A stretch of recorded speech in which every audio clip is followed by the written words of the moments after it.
Class 10 বা মাধ্যমিক দেওয়ার পর আমাদের অর্থাৎ ছাত্রছাত্রীদের জীবনে কিন্তু একটা নতুন অধ্যায়ের সূচনা হয়, যেই সময়টা আমরা অনেকটা কিন্তু বলা যেতে পারে বন্ধুদের থেকে যেমন আলাদাও হয়ে যাই, জীবনের একটা নতুন মোড়ে গিয়ে বা নতুন পদক্ষেপ কিন্তু আমরা ফেলি।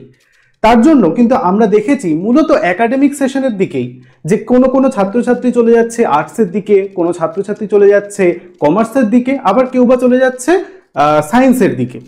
এবং সব থেকে কষ্ট কোন জায়গাটা হয় জানো? বন্ধু বিচ্ছেদ। বন্ধু বিচ্ছেদের পাশাপাশি যেমন তোমরা বিভিন্ন স্ট্রিম বা বিভিন্ন বিভাগের মধ্যে বিভাজিত হয়ে গেলে, তার সঙ্গে সঙ্গে কিন্তু পড়াশোনার চাপটাও কিন্তু পূর্ববর্তী ক্লাসগুলির তুলনায় অনেকটাই বেড়ে যায়, যার কারণে আমরা কিন্তু অনেকটাই স্ট্রেসড আউট হয়ে পড়ি। তাই এই স্ট্রেসড আউট হওয়ার পেছনে আরও একটা মূল কারণ হচ্ছে, যেহেতু অন্যান্য উঁচু ক্লাসে আমরা উঠেছি, পড়াশোনার ক্ষেত্রে কিন্তু একটা বিপুল পরিমাণে খরচ আমাদের জন্য অপেক্ষা করে থাকে। কারণ বিগত ক্লাসগুলির মতো কিন্তু এখনকার পড়াশোনাগুলো আর নয়, তোমাকে আরও ইনডেপথ পড়তে হবে, আরও ভালো করে পড়তে হবে এবং আরও বেশি বেশি করে বই পড়তে হবে। তাই যখন আমরা বিভাজন করি বিভিন্ন স্ট্রিম বা বিভাগের মধ্যে, তখন কিন্তু বহু ছাত্রছাত্রীদের মধ্যে একটা খুব সমস্যা দেখা দেয়, সেটা হচ্ছে আর্থিক সমস্যা। আমরা সকলেই তো আর উচ্চবিত্ত পরিবার থেকে আসি না, কেউ মধ্যবিত্ত, কেউ বা নিম্ন মধ্যবিত্ত পরিবারের ছাত্রছাত্রীরা খুব কষ্টে শিষ্টে তাদের পড়াশোনাটা চালাচ্ছে, যার প্রতিদিনের রোজনামচার জীবনে পড়াশোনা চালানোর পাশাপাশি কাজ করাটাও খুব দরকার। তাই তোমাদের জন্য অর্থাৎ যে সমস্ত ছাত্রছাত্রীরা সত্যি আসলে নিডি বা প্রয়োজন রয়েছে, তাদের জন্য আজকে একটা বিশেষ টপিক নিয়ে আলোচনা করব, সেটা হচ্ছে স্কলারশিপ। আমাদের পশ্চিমবঙ্গ সরকারের তরফ থেকে বেস্ট 5টা স্কলারশিপ তোমাদের জন্য আজকে আমি নিয়ে আলোচনা করব, যেগুলো তোমরা যদি তোমাদের স্কলারশিপের জন্য অ্যাপ্লাই করতে পারো, তাহলে কিন্তু সর্বমোট তোমরা বলা যেতে পারে 10,000 টাকা, নিম্ন স্তরের কথা বলছি আমি, থেকে 96,000 টাকা পর্যন্ত স্কলারশিপ তোমরা পেতে পারবে, এবং যেটা দিয়ে তোমরা কিন্তু তোমাদের পরবর্তী পড়াশোনা এবং হায়ার স্টাডিজ চালিয়ে যেতে পারবে। শুধুমাত্র যে একাডেমিক সেশন অর্থাৎ বলা যেতে পারে ক্লাস 11-12 বা মাধ্যমিক লেভেলের পর থেকেই এই স্কলারশিপগুলো চালু হয় না, এই স্কলারশিপগুলো কিন্তু তোমরা তোমাদের গ্র্যাজুয়েশন লেভেল অর্থাৎ কলেজ লেভেল, স্কুল পেরোনোর পর যখন আমরা কলেজে যাচ্ছি সেই কলেজ লেভেল, এমনকি পরবর্তী উচ্চশিক্ষার জন্য অর্থাৎ মাস্টার ডিগ্রির ক্ষেত্রেও কিন্তু তোমরা এই স্কলারশিপগুলো পেতে পারো। তাই আজকে সবার আগে বলবো ভিডিওটা কিন্তু সম্পূর্ণ দেখতে হবে, কারণ আজকে বেস্ট তোমাদের জন্য পশ্চিমবঙ্গের সরকারি 5টা স্কলারশিপ, মাধ্যমিক একাদশ শ্রেণী পাশ করার পর এমনকি গ্র্যাজুয়েশন মাস্টার্স লেভেলেও তোমরা যে সরকারি স্কলারশিপগুলোর জন্য আবেদন করতে পারবে এবং সেই স্কলারশিপগুলো উপভোগ করতে পারবে, তোমাদের পড়াশোনার খরচাটা এগিয়ে নিয়ে যাওয়ার জন্য বা পড়াশোনার খরচাটা ভ্যারি করার জন্য, সেগুলো নিয়ে আলোচনা করব। তো সবার আগে বলবো ভিডিওটা ভালো লাগলে অবশ্যই ভিডিওটাকে একটা লাইক করবে, বন্ধুদের সঙ্গে শেয়ার করতে ভুলবে না। চ্যানেলে যদি নতুন হয়ে থাকো তাহলে অবশ্যই সোমস ক্লাসরুম চ্যানেলটিকে ফলো করতে ভুলবে না, এবং আমাদের যে সাবস্ক্রাইব বাটনটি রয়েছে সেটাও কিন্তু প্রেস করে পাশে থাকতে ভুলবে না।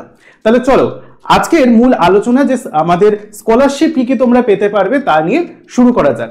দেখো, সবার প্রথমে আমরা পশ্চিমবঙ্গ সরকারের যে স্কলারশিপটা নিয়ে কথা বলবো সেটা হচ্ছে নবান্ন স্কলারশিপ। এটা কম বেশি আমাদের কাছে সকলেরই পরিচিত, বা এই নামটা আমরা সকলেই কিন্তু শুনে এসেছি বড় দাদা দিদির কাছ থেকে, বা অনেকে কিন্তু ইতিমধ্যে এই স্কলারশিপটার উপভোক্তাও, তাই তো? তো এই স্কলারশিপটা কি বিষয়টা হচ্ছে WB অর্থাৎ ওয়েস্ট বেঙ্গল নবান্ন স্কলারশিপ 2025। এবছরে যারা আবেদন করবে তাদের কিছু নিয়ম বা নিয়মাবলী, কিছু তথ্য, কিছু শর্ত, তোমরা কত পেতে পারো, কি কি লাগবে, সম্পূর্ণ ডিটেলটা জানতে হবে তোমাদের। বলছে পশ্চিমবঙ্গের সেরা স্কলারশিপগুলোর মধ্যে একটি হলো নবান্ন স্কলারশিপ। প্রতি বছরই পশ্চিমবঙ্গের অসংখ্য ছাত্রছাত্রী নবান্ন স্কলারশিপের সহায়তা পেয়ে থাকে। নবান্ন স্কলারশিপের মাধ্যমে পশ্চিমবঙ্গের আর্থিক দিক থেকে পিছিয়ে পড়া ছাত্রছাত্রীদের পড়াশোনার যাবতীয় খরচা, যেমন বইপত্র কেনা, টিউশন বা অন্যান্য খরচের জন্য এককালীন সর্বমোট তোমাদের মাথায় রাখতে হবে কত টাকা, 10,000 টাকা তোমরা সরকারের থেকে পেতে পারো, বা সরকারি সাহায্য পেতে পারো, স্কলারশিপের মাধ্যমে আর্থিক সহায়তা তোমরা পেতে পারো। তবে কিছু কিছু ক্ষেত্রে এটাকে এককালীন বা একবারে না দিয়ে সেটাকে মাসিক একটা টাকার হিসেবে কিন্তু দেওয়া যেতে পারে। কিছু কিছু ক্ষেত্রে সেটা মাসিক 1,500 টাকাও তোমাকে হতে পারে, সেটা তোমার অ্যাপ্লাই প্রসেসের উপর ডিপেন্ড করছে, এবং সরকার যেভাবে চাইবে তুমি কিন্তু সেভাবে পাবে। তোমার যদি অ্যাপ্লাই করার পর সরকার চাই তোমাকে এককালীন 10,000 টাকা দেবে, সেটাও তোমাকে দিতে পারে, অথবা মাসিক ক্ষেত্রে তোমাকে 1,500 টাকা করে 10,000 টাকা পর্যন্ত পৌঁছানো যেতে পারে। তাহলে এই নবান্ন স্কলারশিপ তুমি যদি অ্যাপ্লাই করো, সর্বমোট ছাত্রছাত্রীরা 10,000 টাকা পর্যন্ত পেতে পারবো স্কলারশিপ। মূলত এই স্কলারশিপটা জনপ্রিয় খুব বেশি মাধ্যমিক ছাত্রছাত্রীদের মধ্যে, কারণ মাধ্যমিকের পরবর্তী যখন আমরা ক্লাস 11-এ উঠি তখন কিন্তু এই স্কলারশিপটার চাহিদা অত্যন্ত বিপুল হারে বেড়ে যায়। এবার এই স্কলারশিপটা তোমরা যদি অ্যাভেল করতে চাও তার জন্য তোমাদের কিছু স্টেপ বা শর্ত জানতে হবে, বা যোগ্যতা, তোমাদের কি কি যোগ্যতা দরকার, কোন কোন শর্তগুলো যদি তুমি পূরণ করো বা শর্তগুলোর দিক থেকে তুমি যদি ঠিকভাবে দাঁড়াও তাহলে কিন্তু এই স্কলারশিপটা তোমার হবেই হবে। সেক্ষেত্রে বলছে দেখো, পশ্চিমবঙ্গের সকল ছাত্রছাত্রী যে নবান্ন স্কলারশিপের সুবিধা পাবেন এমনটা কিন্তু একবারে নয়, তার জন্য বিশেষ কিছু শর্ত আছে। তুমি যে কোনো জায়গা থেকেই হতে পারো, কিন্তু এই শর্তগুলো যদি তুমি পূরণ করো তাহলেই কিন্তু নবান্ন স্কলারশিপ তোমার জন্য। সেক্ষেত্রে যে শর্তগুলো আমাদের সরকার রেখেছে সেগুলো জানাটা খুব দরকার।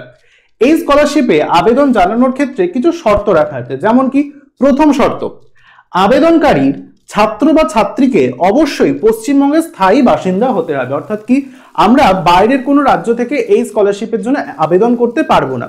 ধরো তুমি পশ্চিমবঙ্গের ছাত্র বা ছাত্রী, কিন্তু তুমি বিহার বোর্ড বা ঝাড়খণ্ড বোর্ড থেকে তুমি মাধ্যমিক দিয়েছো, তাহলে তুমি কিন্তু এই নবান্ন স্কলারশিপের জন্য অ্যাপ্লাই করতে পারবে না। তোমাকে অবশ্যই এখানকার, অর্থাৎ এই রাজ্যের, পশ্চিমবঙ্গ রাজ্যের একজন স্থায়ী বাসিন্দা হতে হবে। তার প্রমাণ তোমাকে কিছু দিতে হবে, তথ্য প্রমাণ, যার ফলে বোঝা যাবে যে তুমি এই রাজ্যেরই স্থায়ী বাসিন্দা। যদি এই রাজ্যের স্থায়ী বাসিন্দা না হও তাহলে কিন্তু তোমরা এই স্কলারশিপটা পাবে না, যেটা প্রথম শর্ত। দ্বিতীয় শর্তের ক্ষেত্রে দেখো বলছে, আবেদনকারীর পারিবারিক বার্ষিক আয় অবশ্যই 1,20,000 টাকার মধ্যে হতে হবে। পারিবারিক বার্ষিক আয় মানে কি, অ্যানুয়াল ইনকাম সার্টিফিকেট, যেটা আমরা মূলতভাবে কোনো কাউন্সিলর বা এমএলএ এরা আমাদের প্রদান করে থাকে। তাহলে সবার আগে তোমাকে জানতে হবে তোমাদের পারিবারিক বার্ষিক আয় কত।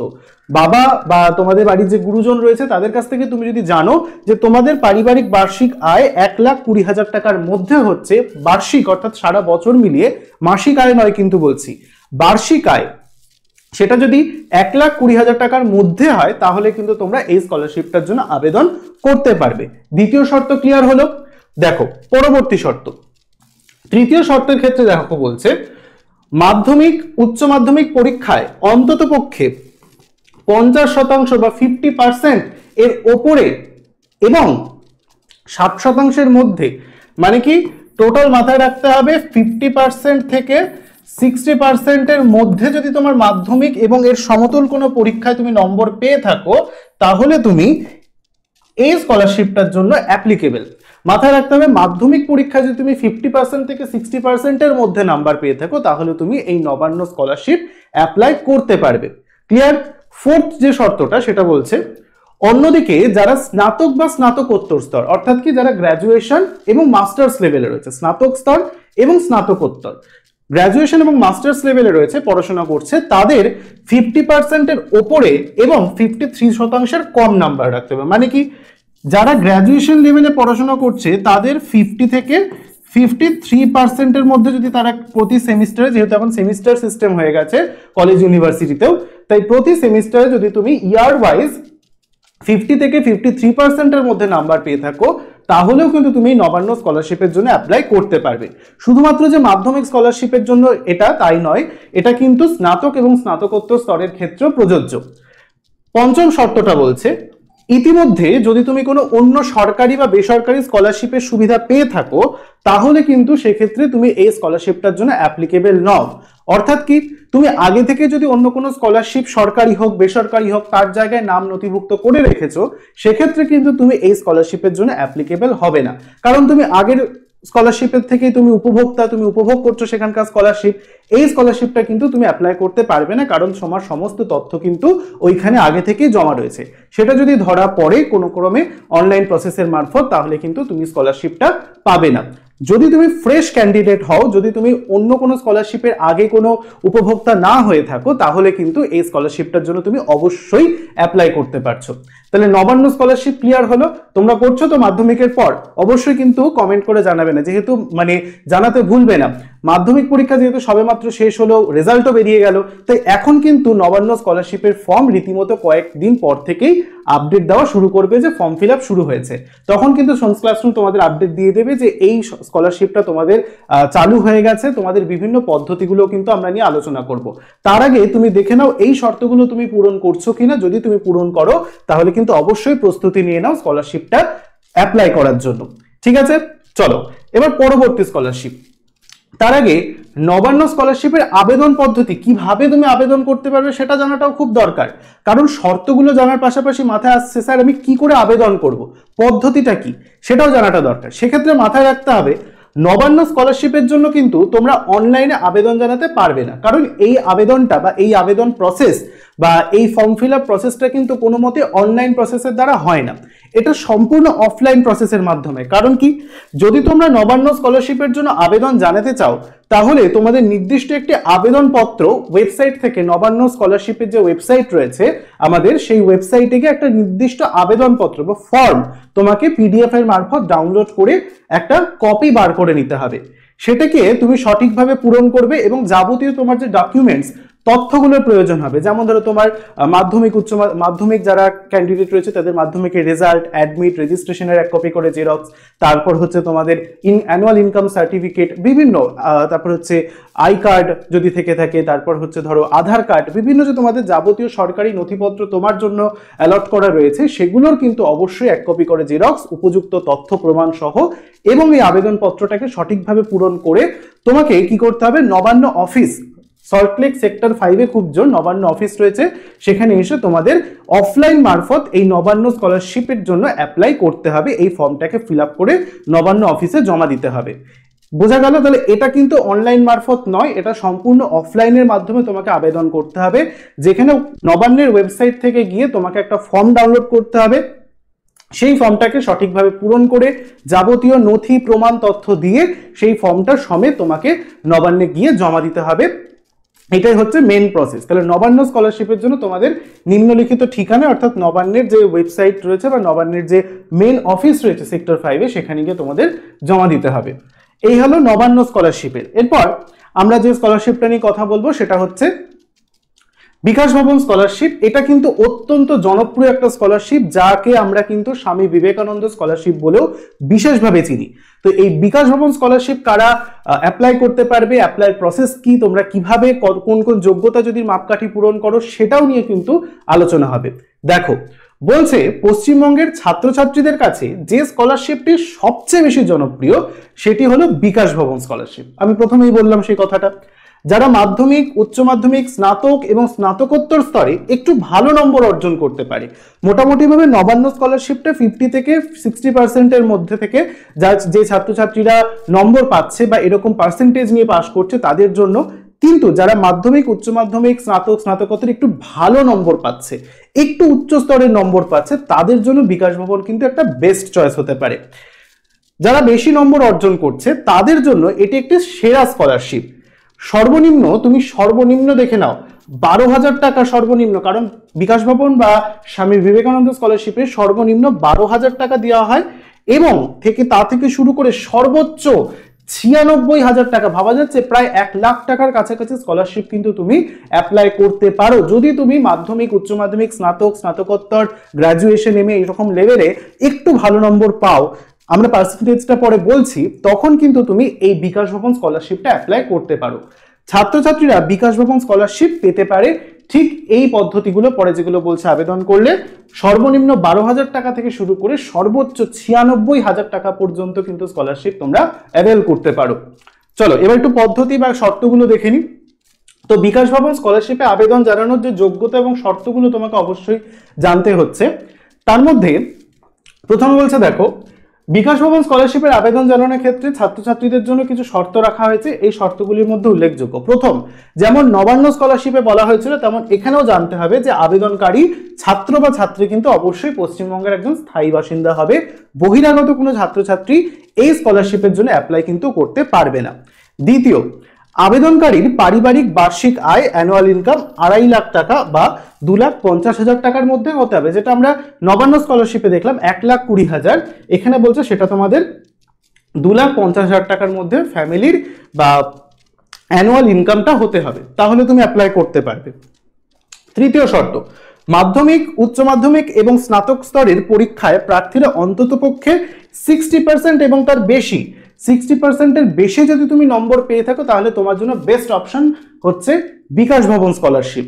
যে সকল ছাত্রছাত্রীরা তোমরা 60% এবং তার বেশি নম্বর পেয়েছে, 60%-এর অধিক, 60 একদম মাপকাঠি, 60 থেকে সেটা হতে পারে 99, 98, 70, 63, 83 এরকম যে কোনো পার্সেন্টেজ হতে পারে।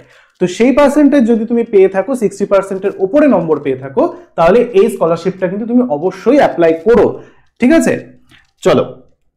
এছাড়াও তবে কোনো প্রফেশনাল ট্রেনিং কোর্সের শিক্ষার্থীদের ক্ষেত্রে 53 নম্বরে আবেদন জানা যাবে। ধরো কোনো প্রফেশনাল ট্রেনিং করছে কেউ, ধরো কেউ ITI করছে, ঠিক আছে, IIT করছে, এরকম যদি কোনো প্রফেশনাল ট্রেনিং হয়ে থাকে বা নার্সিং করছে, সেক্ষেত্রে সে যদি সেই পরীক্ষাগুলোর ক্ষেত্রে 53% অর্থাৎ কি 53% নম্বর পেয়ে থাকে, তার জন্য মাপকাঠিটা একটু কমানো হয়েছে। যারা একটু প্রফেশনাল ডিগ্রি অর্জন করছে, ট্রেনিং এর মধ্যে রয়েছে, ঠিক আছে, তাদের ক্ষেত্রে পার্সেন্টেজটা কমিয়ে 53 রাখা হয়েছে।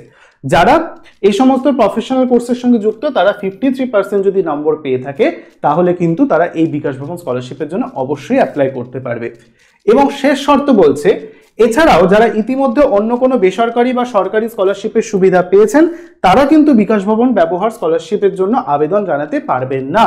প্রতিটা কিন্তু স্কলারশিপের ক্ষেত্রে একটাই, মানে দুটো একদম বলা যেতে পারে কমন নিয়ম, তোমাকে স্থায়ী বাসিন্দা হতে হবে এই রাজ্যের অর্থাৎ পশ্চিমবঙ্গের, এবং আগে থেকে যদি তুমি কোনো অন্য সরকারি বা বেসরকারি স্কলারশিপের উপভোক্তা হয়ে থাকো, তাহলে কিন্তু কোনো স্কলারশিপের জন্য তুমি অ্যাপ্লাই করতে পারবে না।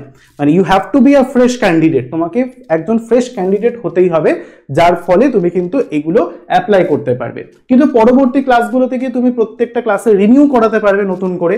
ধরো তুমি ফার্স্ট সেমিস্টারের পরীক্ষা দিচ্ছ, গ্র্যাজুয়েশন লেভেলের কথা বলছি, তখন কিন্তু তুমি এই স্কলারশিপটার জন্য অ্যাপ্লাই করতে পারবে। ফার্স্ট সেমিস্টারের রেজাল্ট তোমার যদি 60%-এর ওপরে হয়, তাহলে তুমি কি করবে, যখন তুমি সেকেন্ড সেমিস্টার ক্রস করে সেকেন্ড ইয়ারে উঠবে, তখন তুমি কিন্তু আবার এই স্কলারশিপটাকে রিনিউ করাতে পারবে। সেম অ্যাজ তোমরা মাধ্যমিক, উচ্চ মাধ্যমিক লেভেলের কথাও বলছি, যদি স্কুল লেভেল থেকে তুমি এই স্কলারশিপটা পেয়ে থাকো এবং তুমি চাইছো তোমার হায়ার স্টাডিজও তোমাকে এই স্কলারশিপটা সাহায্য করুক, তাহলে কিন্তু তোমাকে প্রতি বছর যখন তুমি নতুন ক্লাসে উঠবে, তোমাকে কিন্তু এই মানে অ্যাপ্লিকেশনগুলোকে রিনিউ করাতে হবে।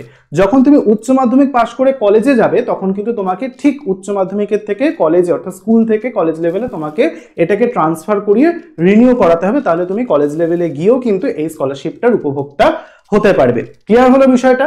চলো এরপর আবেদন পদ্ধতিটা একটু জেনে নিই, খুব জানাটা প্রয়োজন এটা, কারণ বিকাশ ভবন স্কলারশিপ, যাকে আমরা স্বামী বিবেকানন্দ স্কলারশিপ বলেও চিনি, এটা বিশেষভাবে জনপ্রিয়।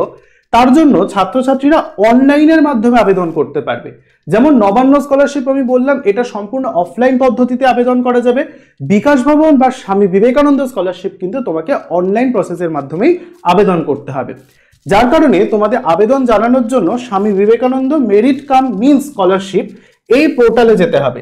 কি বললাম আর একবার দেখে নাও, Swami Vivekananda merit cum means scholarship বা SVMCMS, ভালো করে দেখে নাও, পারলে লিখে নাও। এই যে পোর্টালটা রয়েছে SVMCMS, এই পোর্টালটায় তোমরা যখন ভিজিট করবে, সেই অফিসিয়াল পোর্টালে ভিজিট করার পর অনলাইনের মাধ্যমে তোমরা আবেদন করতে পারবে। এবার সেক্ষেত্রে তোমরা নিজেরা তো হয়তো নাও করতে পারো, অনেকে ফোনের মাধ্যমে বা ল্যাপটপের মাধ্যমে, সেক্ষেত্রে যে কোনো তুমি সাইবার ক্যাফেতে বা কম্পিউটার সেন্টারে গিয়ে যদি তুমি বলো তাদের, তারা কিন্তু তোমার জন্য এই স্কলারশিপটা আবেদন করে দিতে পারবে। এবং তার পরের প্রসেসটা একটু বলে দিই, তোমার যে নির্দিষ্ট শিক্ষা প্রতিষ্ঠান রয়েছে তার কাছে গিয়ে তোমাকে ডকুমেন্টসটা নিতে হবে। অনলাইনে তুমি যে আবেদন করে দিলে, তখন তোমাকে যেটা হচ্ছে, যেখানে কম্পিউটার সেন্টার থেকে কিছু তোমাকে বলা যেতে পারে তথ্য জেরক্স দেবে বা তোমাকে প্রিন্ট আউট করে দেবে, সেগুলোকে তোমাকে নির্দিষ্ট তোমার যে শিক্ষা প্রতিষ্ঠান আছে সেখানে গিয়ে অ্যাসেসমেন্ট করাতে হবে, সেখানে সই করাতে হবে। শিক্ষা প্রতিষ্ঠানের যিনি হেড রয়েছেন তার দ্বারা সই করিয়ে যাবতীয় নথিপত্র দিয়ে তাদের কাছে, স্কুলের হোক, স্কুলে অফিসের কাছে হোক, কলেজের অফিসে বা ইউনিভার্সিটির অফিসে তোমাকে সেটা সাবমিট করতে হবে। ইউনিভার্সিটি তখন বা কলেজ বা স্কুল তখন তোমার সেটা অ্যাপ্লাইটা কোথায় করে দেবে না, একেবারে সরাসরি বিকাশ ভবনে করে দেবে। তারপর তোমাকে তোমার অ্যাকাউন্টে টাকা পাঠিয়ে দেওয়া হবে। সেক্ষেত্রে মাথায় রাখতে হবে, যেটা অনেকেই ভুল করে, যে মনে করে অনলাইন প্রসেস জমা দেওয়া মানেই হচ্ছে অনলাইনে সবকিছু কমপ্লিট, এখন আর আমাকে কিছু করতে হবে না। কিন্তু বিকাশ ভবন স্কলারশিপে যখন তুমি অনলাইনে অ্যাপ্লাই করলে, তারপর তোমাকে কিছু প্রিন্ট আউট কপিও দেওয়া হবে সাইবার ক্যাফে থেকে, তখন সেটা কিন্তু তুমি অবশ্যই তোমার যে ইনস্টিটিউট বা শিক্ষা প্রতিষ্ঠান রয়েছে, সেটা স্কুল হতে পারে, কলেজ হতে পারে, ইউনিভার্সিটি হতে পারে, সেখানকার যিনি হেড রয়েছে তার কাছে গিয়ে তোমাকে এটা সই করাতে হবে এবং সেটা অফিসে গিয়ে জমা দিতে হবে। তারপরে কিন্তু অফিস সেটা বিকাশ ভবনে পাঠাবে। এই প্রসেসটা যেন কোনো মতেই ভুল না হয়, ঠিক আছে? তারপর আমরা তৃতীয় যে স্কলারশিপটার কথা বলবো সেটা হচ্ছে West Bengal post metric scholarship, বা যেটাকে আমরা WB ওএসসি স্কলারশিপ বলেও চিনি। দেখো, প্রথম দুটো স্কলারশিপ আমাদের মধ্যে খুব জনপ্রিয় হওয়ায় আমরা কিন্তু সেই স্কলারশিপগুলো সম্পর্কে মোটামুটি কম বেশি সবাই জানি, কিন্তু আরো তিনটা স্কলারশিপ যেগুলো রয়েছে যেগুলো কিন্তু তোমাকে জানতে হবে এবং তুমি অবশ্যই এর উপভোক্তা হতে পারো। যেমন হচ্ছে West Bengal post metric scholarship বা WB ওএসসি স্কলারশিপ। পশ্চিমবঙ্গের ছাত্রছাত্রীদের জন্য আরো একটি ভালো সরকারি স্কলারশিপ হলো West Bengal post metric scholarship. পশ্চিমবঙ্গের আর্থসামাজিক দিক থেকে যে সমস্ত ছাত্রছাত্রীরা পিছিয়ে পড়েছে সেই সমস্ত শিক্ষার্থীদের জন্য এই স্কলারশিপ চালু করা হয়েছিল। ছাত্রছাত্রীদের কাছে স্কলারশিপ বেশিরভাগ ক্ষেত্রেই ওএসসি স্কলারশিপ নামেই পরিচিত।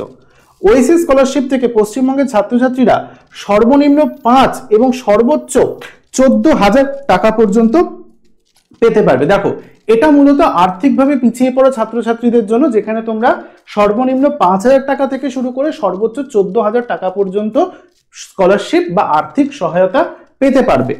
পশ্চিমবঙ্গের যারা একটু মাইনর ক্যাটাগরি রয়েছে, যেমন ধরো SC ST এবং OBC, যাদের মধ্যে কোটা রয়েছে, SC ST এবং OBC শ্রেণীর শিক্ষার্থীরা এই স্কলারশিপের জন্য আবেদন জানাতে পারবে।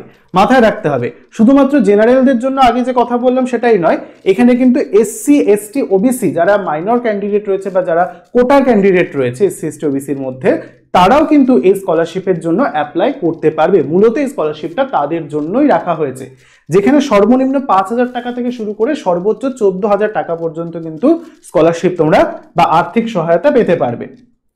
এবার ওএসসি স্কলারশিপে আবেদনে কিছু শর্ত রয়েছে, যোগ্যতা রয়েছে, মাপকাঠি রয়েছে, সেটা জানতে হবে।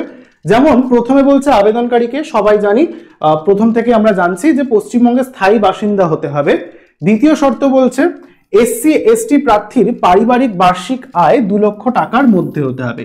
যারা কোটায় রয়েছে, SC ST কোটার যাদের রয়েছে বা যাদের SC ST সার্টিফিকেট রয়েছে, তাদের পারিবারিক বার্ষিক আয় 2 লক্ষ টাকার মধ্যে হতে হবে, এটা মাথায় রাখতে হবে। যারা OBC ক্যান্ডিডেট রয়েছে, OBC ক্যাটাগরি, তারা OBC ক্যাটাগরি প্রার্থীদের পারিবারিক বার্ষিক আয় অবশ্যই 1 লক্ষ টাকার বেশি হওয়া চলবে না। মানে এক্ষেত্রে মাথায় রাখতে হবে SC ST যদি কেউ ক্যান্ডিডেট থেকে থাকো, তাদের পারিবারিক আয় 2 লক্ষ টাকার মধ্যে হতে হবে।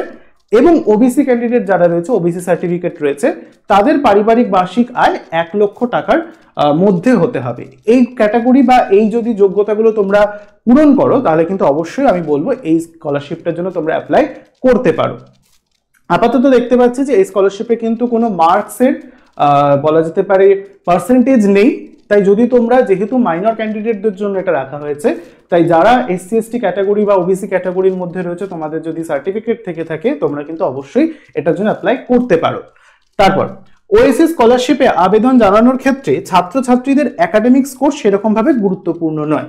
অর্থাৎ যেটা আমি বললাম যে পার্সেন্টেজ কিন্তু এখানে খুব একটা ম্যাটার করছে না, যে তুমি কত পার্সেন্টেজ মাধ্যমিক, উচ্চ মাধ্যমিক, গ্রাজুয়েশন বা মাস্টার্সে পাচ্ছ।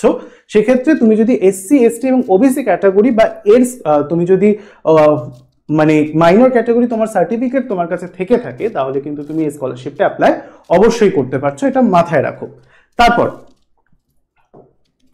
ওএসসি স্কলারশিপের আবেদন পদ্ধতি মাথায় রাখতে হবে। যোগ্য ছাত্রছাত্রীর এখানে একটা পোর্টাল দেওয়া রয়েছে, oasis.gov.in, মাথায় রাখতে হবে, তোমরা সার্চ করে নিতে পারো তোমাদের ফোনের মাধ্যমে, www.oasis.gov.in, তোমরা চাইলে স্ক্রিনশট নিয়ে নিতে পারো, লিখে নিতে পারো। এই ওয়েবসাইটে ভিজিট করে সহজেই অনলাইন পদ্ধতির মাধ্যমে তোমরা এই ওএসসি স্কলারশিপের জন্য অ্যাপ্লাই করতে পারবে। এরপর আমরা চতুর্থ যে স্কলারশিপটার কথা জানবো, সেটা হচ্ছে পশ্চিমবঙ্গের ঐক্যশ্রী স্কলারশিপ বা WB ঐক্যশ্রী স্কলারশিপ 2025।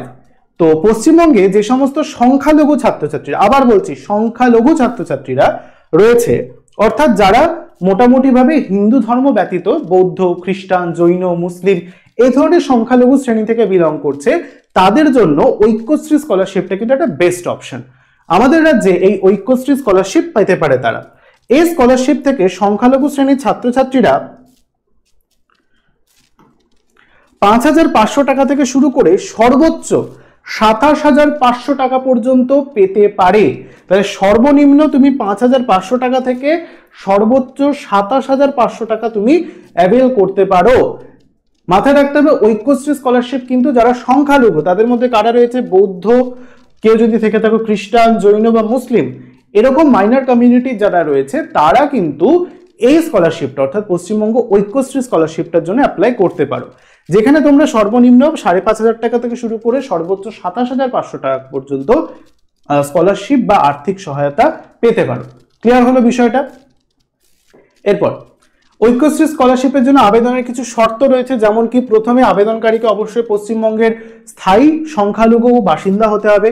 যদি তুমি খ্রিস্টান হও, যদি তুমি জৈন হও, যদি তুমি বৌদ্ধ হও, তাহলে তোমাকে পশ্চিমবঙ্গের বাসিন্দা হতে হবে এবং পশ্চিমবঙ্গের সংখ্যালঘু শ্রেণীর মধ্যে তোমার নামটা নথিভুক্ত থাকতে হবে। দ্বিতীয়, যারা উচ্চ মাধ্যমিক স্তরের পড়ুয়া তাদের পারিবারিক বার্ষিক আয় অবশ্যই 2 লক্ষ টাকার মধ্যে হতে হবে। তৃতীয় শর্ত, অন্যদিকে যারা কলেজ বা তার বেশি বা অন্য কোনো কোর্সের সঙ্গে যুক্ত তাদের পারিবারিক বার্ষিক আয় অবশ্যই 2.5 লক্ষ টাকার মধ্যে হতে হবে বলে সিদ্ধান্ত নেওয়া হয়েছে। তাহলে এই শর্তগুলো যদি তুমি পূরণ করো তাহলে কিন্তু তুমি ঐক্যশ্রী স্কলারশিপের জন্য অবশ্যই অ্যাপ্লিকেবল। ঠিক আছে, চলো। এছাড়াও বিগত বছরের পরীক্ষায় বা তার থেকে অবশ্যই অন্ততপক্ষে 50% নম্বর পেতে হবে। মাধ্যমিক, উচ্চ মাধ্যমিক, কোনো ডিগ্রি কোর্স যদি তুমি পরীক্ষা দিয়ে থাকো তাহলে শেষ যে তুমি পরীক্ষা দিয়েছো তাতে তোমাকে 50% নম্বর রাখতে হবে, তাহলে তুমি এই ঐক্যশ্রী স্কলারশিপের জন্য অ্যাপ্লাই করতে পারবে। তাহলে মাঝখানে আমরা দেখলাম শুধুমাত্র যেটা রয়েছে ওএসসি স্কলারশিপ, সেখানে কিন্তু কোনো একাডেমিক ইয়ার বা একাডেমিক সেশনের নাম্বারটা আমাদের কাছে ম্যাটার করছে না। কিন্তু এখানে দেখছি আমরা ঐক্যশ্রী স্কলারশিপ তাদের মাইনর ক্যাটাগরির পাশাপাশি তোমাকে কিন্তু লাস্ট যে তুমি পরীক্ষাটা দিয়েছো সেটা মাধ্যমিক, উচ্চ মাধ্যমিক, কলেজের গ্র্যাজুয়েশন লেভেলে পরীক্ষা বা মাস্টার্স লেভেলে পরীক্ষা যা কিছু হতে পারে, এবং তুমি যদি পশ্চিমবঙ্গের সংখ্যালঘু শ্রেণীদের মধ্যে হয়ে থাকো তাহলে কিন্তু তোমাকে লাস্ট পরীক্ষায় 50% যদি তুমি নম্বর পেয়ে থাকো তাহলে কিন্তু তুমি এই স্কলারশিপটা অর্থাৎ ঐক্যশ্রী স্কলারশিপের জন্য অ্যাপ্লাই করতে পারবে। পরবর্তী 5 নম্বর শর্ত বলছে, এবং যদি তুমি ইতিমধ্যে অন্য কোনো সরকারি স্কলারশিপের সুবিধা পেয়ে থেকেও তাহলে এই স্কলারশিপের জন্য কিন্তু তুমি আবেদন জানাতে পারবে না। যদি তুমি ফ্রেশ ক্যান্ডিডেট হও, নিউ ক্যান্ডিডেট হও, then you can apply or not. এখানে বলেই দিয়েছে যে তুমি যদি ফ্রেশ ক্যান্ডিডেট হও, অন্য কোনো উপভোক্তা না হও স্কলারশিপের সরকারি বেসরকারি, তাহলে তুমি অবশ্যই কিন্তু এর জন্য আবেদন করতে পারবে। গেল 4 নম্বর। এবার আলোচনা করব 6 নম্বর। তার আগে ঐক্যশ্রী স্কলারশিপের প্রসেস বা পদ্ধতি কি বলছে। ঐক্যশ্রী স্কলারশিপের আবেদনের জন্য যোগ্য পড়ুয়াদের অনলাইনের মাধ্যমে আবেদন জানাতে হবে। আবেদনে ইচ্ছুক ছাত্রছাত্রীরা নিজেদের নিকটবর্তী যে কোনো সাইবার ক্যাফেতে গিয়ে খুব সহজেই এই স্কলারশিপের জন্য অ্যাপ্লাই করতে পারবে, যার কারণে তুমি যদি গিয়ে তোমাদের সাইবার ক্যাফেতে বলো যে আমি ঐক্যশ্রী স্কলারশিপের জন্য ফর্ম ফিল আপ করবো, সেই পোর্টালে গেলেই কিন্তু ওখানে অপশন থাকে স্কলারশিপ অ্যাপ্লাইয়ের জন্য। যাবতীয় নথিপত্র, তথ্য এবং প্রামাণিক তথ্য তুমি যদি প্রদান করো তাহলে কিন্তু তুমি অনলাইনের মারফত এই স্কলারশিপটার জন্য আবেদন করতে পারবে। ঠিক আছে, চলো। এরপর লাস্ট যে স্কলারশিপটা, 5ম স্কলারশিপটার কথা আমরা বলবো, সেটা হচ্ছে পশ্চিমবঙ্গ ফ্রি শিপ স্কলারশিপ বা WB ফ্রি শিপ স্কলারশিপ, যেখানে পশ্চিমবঙ্গের শিক্ষার্থীদের জন্য সর্বশেষ যে ভালো স্কলারশিপটি রয়েছে সেটি হচ্ছে পশ্চিমবঙ্গ ফ্রি শিপ স্কলারশিপ। তবে এটি কিন্তু মাধ্যমিক বা উচ্চ মাধ্যমিক স্তরে পড়ুয়াদের জন্য নয়, এটা বলে দেওয়া হয়েছে, মাথায় রাখতে হবে।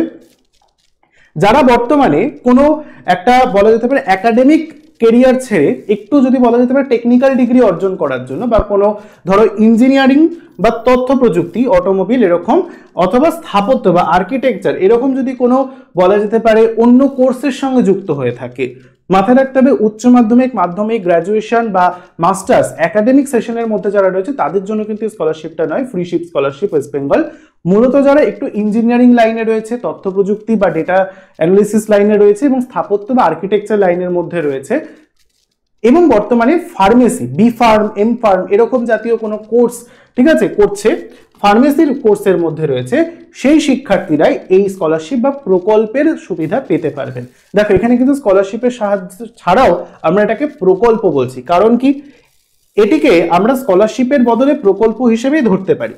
পশ্চিমবঙ্গের যে সমস্ত শিক্ষার্থীরা ওপরে উল্লিখিত অর্থাৎ কি স্থাপত্য, আর্কিটেক্ট, তথ্য প্রযুক্তি, ইঞ্জিনিয়ারিং এবং ফার্মেসি এই সমস্ত যে কোনো কোর্সে যদি অধ্যয়নরত বা পড়ো তুমি, এই বর্তমানে এখনকার কথা বলছে, এবং যাদের পারিবারিক বার্ষিক আয় 2 লক্ষ টাকার মধ্যে, এরকম কোনো বলা যেতে পারে প্রফেশনাল কোর্সের সঙ্গে তুমি যুক্ত এবং তোমার পারিবারিক আয় 2 লক্ষ টাকার মধ্যে যদি হয়ে থাকে, তাহলে ওই সমস্ত শিক্ষার্থীরা এই প্রকল্পের বা স্কলারশিপের সুবিধা পেয়ে থাকতে পারেন। টিউশনের খরচটা সরকারের তরফ থেকেই তোমাদের সম্পূর্ণ দেওয়া হয়ে থাকে, মাথায় রাখতে হবে। তাহলে যারা মূলত এই সমস্ত প্রফেশনাল ডিগ্রি ইঞ্জিনিয়ারিং লাইনে রয়েছে, কেউ যদি ফার্মাসি লাইনে রয়েছে, অথবা কেউ যদি ধরো ডেটা সায়েন্স লাইনে রয়েছে বা আর্কিটেকচার লাইনে রয়েছে, এই সমস্ত যদি প্রফেশনাল কোর্সের সঙ্গে কেউ যুক্ত থাকো তাহলে কিন্তু তোমরা এই স্কলারশিপটা পশ্চিমবঙ্গ ফ্রি শিপ স্কলারশিপের জন্য অ্যাপ্লাই করতে পারবে। তোমাদের অবশ্যই এরকম কোর্সের জন্য প্রামাণিক তথ্য দিতে হবে এবং তোমাদের পারিবারিক বার্ষিক আয় যদি 2 লক্ষ টাকার মধ্যে হয় তাহলে এই স্কলারশিপটা বেস্ট চয়েস তোমাদের জন্য। মাথায় রাখতে হবে সরকার কিন্তু তোমাদের সম্পূর্ণ টিউশন ফিটা ক্যারি করবে, যার কারণে বলা হয়েছে প্রকল্পের স্কলারশিপের তরফ থেকে কিন্তু এই যে টিউশন খরচ সেটা কিন্তু সরকারই দিয়ে থাকবে। ক্লিয়ার এই বিষয়টা? তো আপাতত পক্ষে এটুকুনি। তোমরা পশ্চিমবঙ্গ বা ডাব্লিউবি ফ্রি শিপ স্কলারশিপের পোর্টালে গিয়ে যদি আবেদন করো তাহলে কিন্তু এই স্কলারশিপটা অ্যাভেল করতে পারো। রীতিমতো যাবতীয় তথ্য যেগুলো আমরা আগে দিলাম, আবেদন শর্ত পদ্ধতি, সেগুলো কিন্তু সব এখানে অ্যাপ্লিকেবল। তোমাকে পশ্চিমবঙ্গের স্থায়ী বাসিন্দা হতে হবে, তুমি যে কোর্সের সঙ্গে যুক্ত সেই কোর্সের যাবতীয় নথি দিতে হবে, তুমি কোন কোর্সে পড়াশোনা করছো, তুমি যে ইনস্টিটিউট থেকে তোমার ডিগ্রিটাকে পার্সিউ করছো সেই ডিগ্রিটার জন্য তোমাকে তোমাদের ইনস্টিটিউটের স্বাক্ষরযুক্ত কোনো একটা নথি লাগবে। যাবতীয় তোমার প্রামাণিক তথ্য দিয়ে তুমি অনলাইনের মারফত কিন্তু এই স্কলারশিপটার জন্য অ্যাপ্লাই করতে পারো। তাহলে কেমন লাগলো আজকের এই ভিডিওটা কিন্তু অবশ্যই জানাতে ভুলবে না। খুব ইন্টারেস্টিং এবং খুব একটা বলা যেতে পারে ইম্পর্টেন্ট টপিক তোমাদের সামনে তুলে ধরার চেষ্টা করলাম, যেখানে পশ্চিমবঙ্গের সমস্ত ছাত্রছাত্রীরা যারা আর্থিক দিক থেকে একটু পিছিয়ে পড়েছে অথবা যারা পড়াশোনা করতে চাইছে অর্থ কষ্টের মাধ্যমে করতে পারছে না, এমনকি যারা ভালো নম্বর নিয়েও পর্যন্ত পাশ করেছে, সকলের জন্য। এছাড়াও বলবো পশ্চিমবঙ্গের মাইনরিটি যারা কমিউনিটি ছাত্রছাত্রীরা রয়েছে তাদের জন্য পর্যন্ত বেস্ট 5টা স্কলারশিপ নিয়ে আজকে আলোচনা করলাম। তোমরা কোন স্কলারশিপটা তোমাদের ক্ষেত্রে অ্যাপ্লিকেবল বলে মনে করছো বা ইতিমধ্যেই তোমরা ইচ্ছা প্রকাশ করে ফেলেছো যে স্যার আমি তো এই স্কলারশিপটা নিয়েই এগোবো বা এই স্কলারশিপটার জন্য অ্যাপ্লাই করব, তাহলে কিন্তু অবশ্যই সেটা আমাকে কমেন্ট করে জানাতে ভুলবে না। এবং আগে থেকে যদি তোমরা কোনো স্কলারশিপের উপভোক্তা হয়ে থাকো তাহলে সেই স্কলারশিপটাও কিন্তু এবছর রিনিউ করাতে ভুলবে না। তাহলে কেমন লাগলো ভিডিওটা অবশ্যই কিন্তু কমেন্টে জানাবে এবং অবশ্যই ভালো লেগে থাকলে ভিডিওটাকে একটা লাইক করে চ্যানেলে নতুন হয়ে থাকলে চ্যানেলটার সঙ্গে পাশে থাকবে। দেখা হচ্ছে খুব তাড়াতাড়ি অন্য কোনো আবার আলোচনা নিয়ে। বেসরকারি স্কলারশিপগুলো তো জানতে ইচ্ছা করে, সেই বেসরকারি স্কলারশিপগুলো নিয়েও কিন্তু তোমাদের সামনে আলোচনা করব। তার জন্য কিন্তু অবশ্যই চ্যানেলের সঙ্গে পাশে থাকতে হবে। দেখা হচ্ছে পরের আলোচনায়। সকলে ভালো থেকো, টাটা।